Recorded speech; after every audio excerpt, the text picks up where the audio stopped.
श्री स्वामी समर्थ प्रेक्षकांनो, हुकमाची राणी या मालिकेत इतका सुंदर असा गोड ट्विस्ट येताना आता आपल्याला पाहायला मिळणार आहे. खरं तर इकडे आबा आणि संपूर्ण हे महाडिक कुटुंब खूपच टेन्शनमध्ये असतात, कारण आबांचा संपूर्ण जीव हा त्या कंपनीत अडकलेला असतो. आता इकडे राणी आणि इंद्राने आबाला शब्द दिल्याप्रमाणे ते ही कंपनी त्यांना विकत घेऊन देतात. तर कंपनी हातात आल्याबरोबर इकडे आबा रागाच्या भरात या विक्रांतच्या अशी सणसणीत कानाखाली लगावून देतात आणि विक्रांतचं चांगलंच थोबाड फोडताना आता आपल्याला इकडे आबा दिसणार आहेत.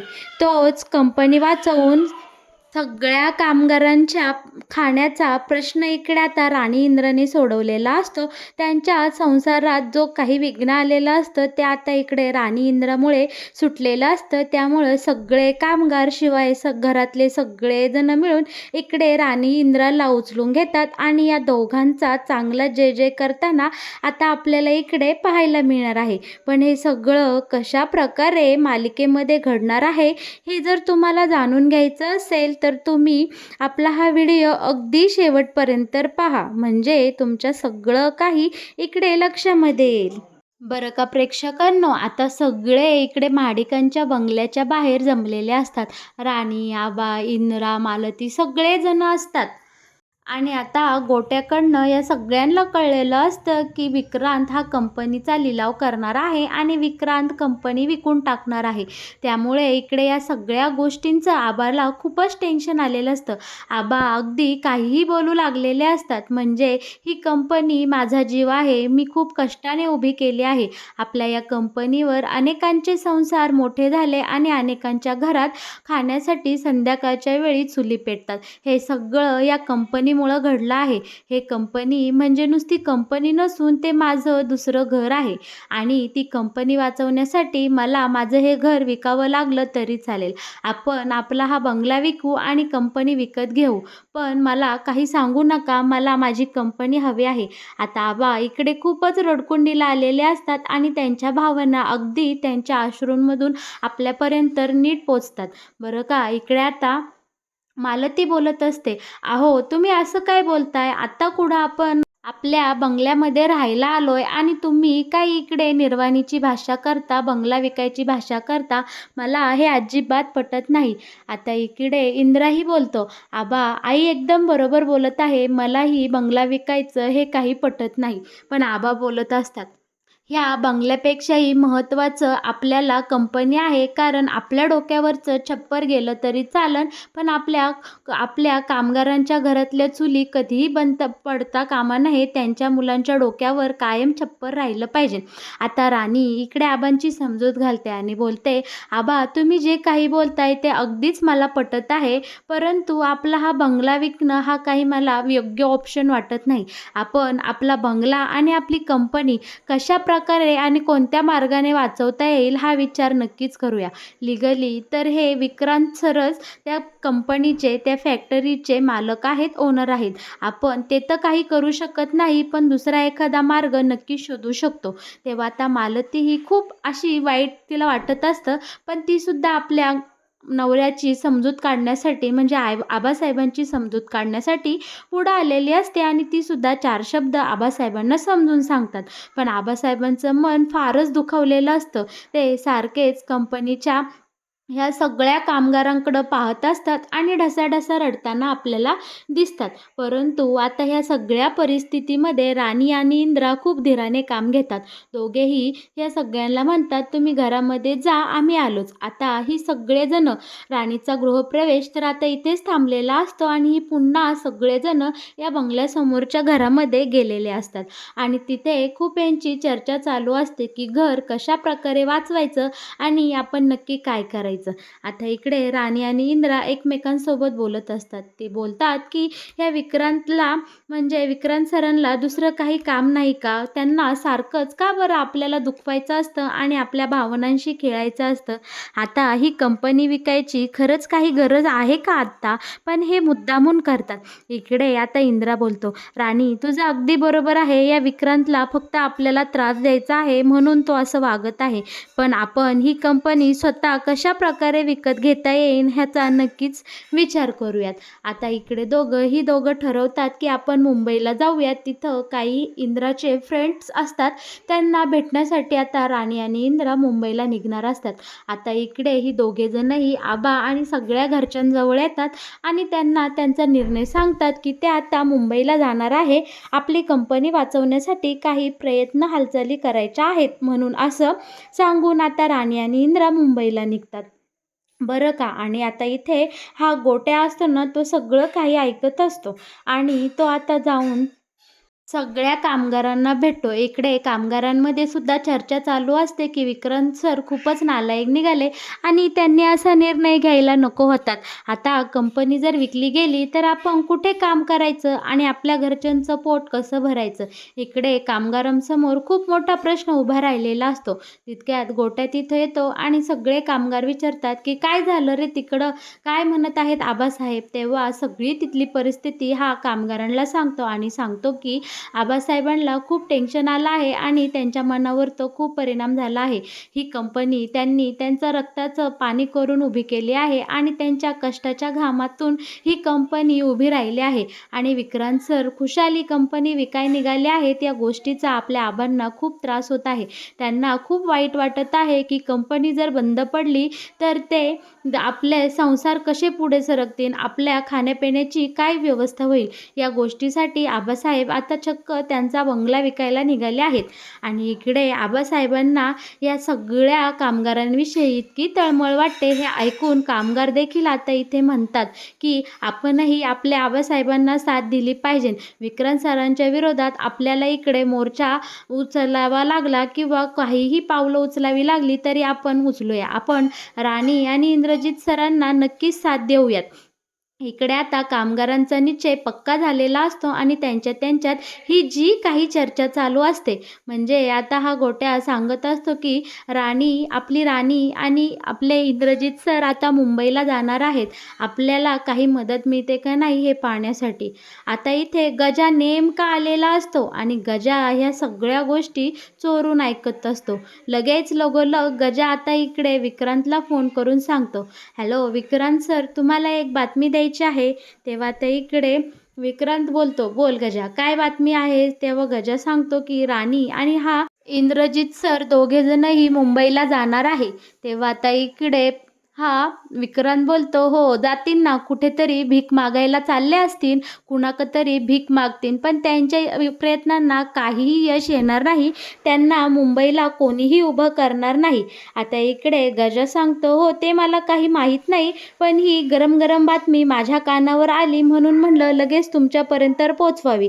आता इकडे विक्रांत खूप हसत असतो या राणी आणि इंद्राच्या या सगळ्या परिस्थितीवर आणि बोलतो, ह्यांनी कितीही हातपाय मारले तरी यांचं काहीही पुढं होणार नाही. पण तुम्हाला ही जी काही ताजी बातमी दिली आहे त्यासाठी तुला नक्कीच मी बक्षीस पाठवेल. आता गजा बोलतो की विक्रांत सर, तुम्ही तुमच्याकडनं येणाऱ्या बक्षिसाची कधीपासून वाट पाहतोय. तुम्ही लवकरात लवकर मला माझं बक्षीस पाठवा, म्हणजे मी अशाच लवकरात लवकर तुम्हाला गरम गरम बातम्या ताज्या पोचवत जाईल. आता इकडे ही दोघंजणही खूप मोठ्याने हसतात आणि हा गजा बोलतो, बरं आता ठेवू का फोन, काही नवीन बातमी मिळाली तर मी तुम्हाला नक्कीच सांगेल. बरं का. आता इकडे प्रेक्षकांनो, ही जी उर्मिला असते ना, ती खूपच नौटंकी करू लागलेली असते. कारण तिने आता विक्रांतकडं अशी मागणी केलेली असते की आपण दोघे कुठंतरी बाहेरदेशी फिरायला जाऊ. पण तिने काय ॲड पाहिलेली असते का काय, आता ही जॅपनीज म्हणून इकडे ओव्हर मेकअप करून आपल्या या विक्रांतला दाखवते आणि म्हणते की कशी दिसते मी तुमची जॅपनीज, कशी वाटते. आणि इकडे खरं तर उर्मिला खूपच कॉमेडी दिसत असते आणि कॉमेडी करत असते. आता हिला पाहून इकडे विक्रांत बोलतो, अगं तू काय हा अवतार करून ठेवला आहेस, नक्की काय आहे तुझ्या मनामध्ये. तेव्हा आता ही उर्मिला बोलते की अरे मी मला म्हणलं होतं ना विक्रांत, आपण कुठंतरी बाहेर देशात फिरायला जायचं. कुठेतरी नाही, माझं फिक्स झालं आहे, आपण जपानला फिरायला जाऊ. तिथे कसली गोरी गोरी मुलं असतात देखणी आणि तिथले मेकअप प्रोडक्टसुद्धा खूप छान असतात. त्यामुळे मला आता जपानला जायची इच्छा झालेली आहे, आपण तिकडेच जाऊयात. आता इकडे इकडे विक्रांत मस्तपैकी 2-3 माणसांसोबत बोलून आलेला असतो आणि त्याने आता ॲडसुद्धा टाकलेली असते की कंपनी विकायची आहे. तेव्हा उर्मिला बोलते, तू कसल्या टेन्शनमध्ये आहे? तेव्हा ही बोलते, आता विक्रांत बोलतो की अर्धा तास झाला आहे आपण ॲड टाकली, पण लोकांचा काही चांगला रिस्पॉन्स मिळत नाही. तेव्हा इकडे आता ही बोलते, उर्मिला बोलते की तू तर बोलला होता ना की आपली कंपनी 1 नंबरला आहे, मग कसे काही लोक इच्छुक नाही? आता इकडे विक्रांत बोलतो, जेव्हापासून कंपनी आपल्या हातामध्ये आली आहे तेव्हापासून आपल्या कंपनीचे खूप शेअर ढासळले आहेत. त्यामुळे आता कंपनी विकत घेण्यासाठी लोक काही इच्छुक दिसत नाही. आता इकडे उर्मिला बोलते की नक्की तू कितीला कंपनी लावली आहे? कंपनीची प्राईस काय टाकली आहे? तेव्हा आता हा बोलतो, मी कंपनीची प्राईस 5-6 कोटी टाकली आहे. जास्तीत जास्त 10-12 कोटी तरी आपल्याला मिळाले पाहिजे. बघूयात आता किती मिळतात किती नाही. आता इकडे या उर्मिलाला 10-12 कोटीचा आकडा ऐकून डायरेक्ट आकडे आलेली असते. ती बोलते, एवढे पैसे 12 कोटी मिळणार? मग तर फिक्स आपण ना जपानलाच जायचं आणि तिकडंच राहायचं. आपण खूप मज्जा करायची. आता इकडे विक्रांतच्या डोक्यामध्ये दुसरंच टेन्शन असतं, पण या उर्मिलाचं काहीतरी भलतंच चाललेलं असतं. बरं का, आता दुसरीकडे राणी आणि इंद्रा इकडे घरच्या सगळ्या मोठ्यांचे आशीर्वाद घेऊन आता घरामध्ये राणीचे आई वडील आणि आबासाहेब आणि मालती थांबलेले असतात. राणीच्या आईने सगळ्यांसाठी छान स्वयंपाक केलेला असतो आणि ती छानपैकी इकडे ताट वाढते आणि आबासाहेबांना देते आणि मालतीताईंना सांगते की मालतीताई तुम्ही हे सगळं जेवण आता आबासाहेबांना खायला सांगा. पण आबा बोलतात, मला जेवणाची अजिबात इच्छा नाही. पण इकडे आता मालती छान गोड शब्दामध्ये आबांचं इकडे सांत्वन करते आणि आबांना तिच्या हाताने एक गोड खास खाऊ घालते. तेव्हा आता इकडे मालती बोलते, आपण कितीही टेन्शन घेतलं तरी त्याचा काही फायदा होणार नाही. राणी आणि आपला इंद्रा गेलेत ना दोघंजण तिकडे मुंबईला, मग नक्कीच काहीतरी मार्ग काढतील आणि आपल्याला या मोठ्या संकटातून बाहेर काढतील. आता इकडे आबा स्वतःच्या हाताने खायचं म्हणतात आणि बोलतात, मला या सगळ्यामध्ये राणीचं खूप वाईट वाटतं. राणीने एवढ्या जीवाच्या आकांताने धडपड करून आपल्याला आपलं घर परत मिळवून दिलं आणि त्या घरामध्ये साधा राणीचा गृहप्रवेशही झाला नाही. या गोष्टीचं मला खूप वाईट वाटतंय आणि आता पुन्हा तिच्यासमोर हे नवीन संकट येऊन उभं राहिलं आहे. आता या संकटातून बाहेर पडण्यासाठी पुन्हा तिला खूप साऱ्या तडजोडी कराव्या लागतील आणि या सगळ्यामुळे मला आता खरंच खूप वाईट वाटते. पण इकडे सगळेजण आबांची समजूत काढतात आणि बोलतात की राणी इंद्रा जोपर्यंत एकत्र आहे तोपर्यंत आपल्याला कसलंही टेन्शन घ्यायची अजिबात गरज नाही. बरं का, आता दुसरीकडे राणी आणि इंद्रा छान मुंबईच्या प्रवासाला लागलेल्या असतात. दोघेही एकमेकांचं सांत्वन करत एकमेकांचा हौसला बनत आता हा प्रवास सुरू करतात. आता इकडे इंद्रा बोलतो की राणी, आपण दोघे मुंबईला नक्कीच निघालो आहे, पण आपण तिकडे जाऊन नक्की काय करणार आहोत हे तर मला काही समजत नाही. राणी बोलते की आपण निघालोय ना, एक मार्ग निवडलाय ना, मग नक्कीच आपल्याला यश मिळेल. नक्कीच आपण यशस्वी होऊ आणि यातून बाहेर पडण्याचा काही ना काही मार्ग आपल्याला नक्कीच सापडेल. आता इकडे इंद्रा गाडी चालवत असतो आणि खूप वेळ निघून गेलेला असतो. तेव्हा इंद्राच्या मनात येतं की आता खूप वेळ झाला आहे आणि भूकही लागली आहे. पण राणी बिचारी किती वेळ झालेत इकडे गाडीमध्ये बसली, पण एक शब्दानंही म्हणेना की मला भूक लागली आहे, आपण काहीतरी खाऊया. दुसरीकडे राणीच्या मनातही सेम हाच विचार चालू असतो की इंद्रजित सरांना भूक लागली असेल, पण ते एक शब्दानंही म्हणत नाही की आपण काहीतरी खाऊया. नक्की काय करायचं? भूक तर खूप लागली आहे. आता राणी बोलते, आपण काहीतरी खायचं का? तेव्हा इंद्रा बोलतो, हो खाऊयात ना, खूप वेळ झाली भूक लागली, पण आपण नक्की काय खायचं? तेव्हा आता राणी बोलते, हा ना, काय खायचं बरं आपण? चला पुढे बघू काय भेटतंय का. तेव्हा आता तिथे एक मस्तपैकी वडापावची गाडी दिसते. आता राणी बोलते, इथे वडापाव आहे. तर इंद्र बोलतो, चला आता वडापाव खाऊया. तुम्ही खाल्लाय का कधी गाडीवरचा वडापाव? इतका छान आणि टेस्टी लागतो ना, काय सांगू. आता दोघेही छान तिथे रस्त्याच्या कडेला गाडी लावतात आणि वडापाव खायचा आनंद घेतात. राणी वडापाव मात्र खाताना खूप एन्जॉय करत असते आणि इकडे इंद्राची मस्करी करत असते की मिरची खाणार का? मिरची आवडते का तुम्हाला? तुम्हाला नाही झेपणार, तुम्हाला तिखट सहन होत नाही ना, जाऊ द्या मीच खाते. आणि आता हे दोघेही जण छान मस्तपैकी रस्त्याच्या कडेला उभं राहून गरम गरम वडापावाचा खाण्याचा आनंद घेतात आणि मस्तपैकी तो मुमेंट इकडे एन्जॉय करतात. बरं का आता हे दोघेही थोड्याच वेळात मुंबईला पोचणार असतात. मुंबईला गेल्यानंतर तिथे एक खूप कमालच घडते. इकडे आता गणपती बाप्पाच्या आशीर्वादाने राणी आणि इंद्राला असा देवदूत तिथे भेटलेला असतो की अगदी बाप्पाच्या आशीर्वादानेच त्याला जणू काही बाप्पांनी पाठवलं आहे असं इथे घडलेलं असतं. खरं तर हा खूप मोठा चमत्कारच असतो. इकडे जेव्हा आपला इंद्रा फॉरेनमध्ये राहत असतो तेव्हा त्याचा एक तिथं मित्र झालेला असतो आणि तो मित्र दुसरा तिसरा कोणी नसून आबांनी खूप वर्षापूर्वी एका मुलाला फॉरेनला जाण्यासाठी मदत केलेली असते. त्यांच्याच कंपनीत कामाला असलेल्या एका गरीब गरीब कामगाराच्या मुलाला आबांनी शिक्षणासाठी मदत केलेली असते आणि त्याला खूप शिकून मोठं करून फॉरेनला पाठवलेलं असतं.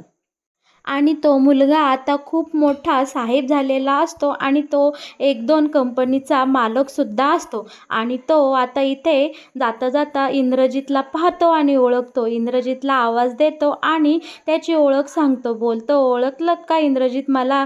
मग त्याची सगळी ओळख आता इकडे इंद्रजितला सांगतो आणि बोलतो, "कसे आहात तुम्ही? बरे आहात ना? आणि माझे आबासाहेब कसे आहेत? त्यांना मी आयुष्यभर कधी विसरू शकत नाही."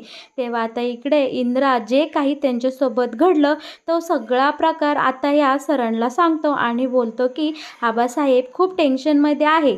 आता हे ऐकताच या मुलाच्या डोळ्यात अगदी पाणी येतं आणि बोलतो, "आबासाहेबांच्या डोळ्यात आलेलं पाणी मी पाहू शकत नाही.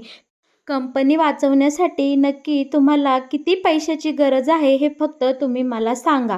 इकडे आता इंद्रा बोलतो, "नाही नको अरे, कशासाठी?"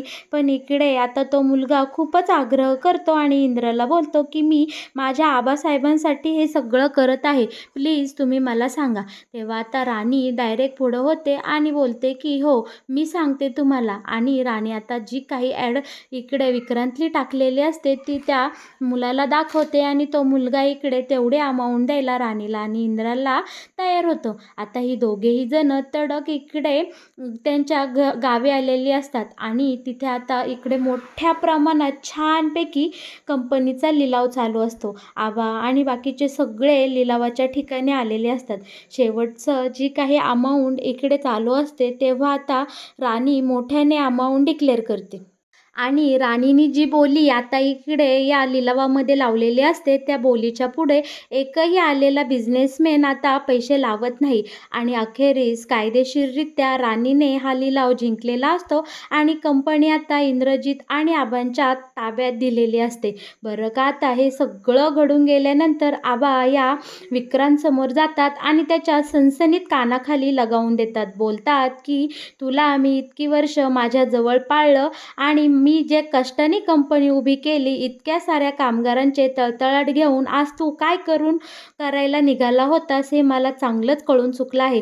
तुझ्यासारखा आस्थानातला निखारा आजवर मी माझ्याजवळ पाळला हेच माझं चुकलं." आणि आता इकडे आबा पुन्हा एकदा या विक्रांतच्या चांगली सणसणीत कानाखाली लगावून देतात. आणि मग काय प्रेक्षकांनो, इकडे सगळे कामगार वर्ग आणि ह्यांच्या घरातली सगळी मोठी माणसं आता राणी आणि इंद्राला अगदी उचलून घेतात आणि त्यांचा जय जयकार करतात. त्यांना राणी आणि इंद्राचं किती आणि कसं कौतुक करू हे अजिबात म्हणजे त्याचं लिमिटच राहत नाही. तर मग प्रेक्षकांनो, अखेरीस आपल्या राणी आणि इंद्राचा विजय झालेला असतो आणि ही जी काही कंपनी असते आबांचा ज्या कंपनीमध्ये जीव अडकलेला असतो ती कंपनी आता राणी आणि इंद्रा पुन्हा नव्याने आबांच्या स्वाधीन करतात आणि इकडे आबाही खूप खुश झालेले असतात. कंपनीत काम करणाऱ्या सगळ्या कामगारांचा इकडे आता विजय झालेला असतो आणि त्यांच्या सगळ्यांच्या नोकऱ्या आता वाचलेल्या असतात. तर मग प्रेक्षकांनो, कसं वाटलं हुकमाच्या राणी या मालिकेत येणारा हा नवीन ट्विस्ट तुम्हाला?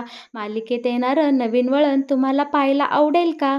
आणि याविषयी तुमचं नक्की काय मत आहे हे तुम्ही मला नक्कीच आपल्या कमेंट बॉक्समध्ये कळवा. आणि हो, हुकमाची राणी या मालिकेचे असेच नवनवीन अपडेट जर तुम्हाला सगळ्यात आधी जाणून घ्यायचे असेल तर तुम्ही आपल्या या चॅनलला नक्की सबस्क्राईब करा. आणि हो, व्हिडिओला लाईक केल्याशिवाय अजिबात कुठे जाऊ नका.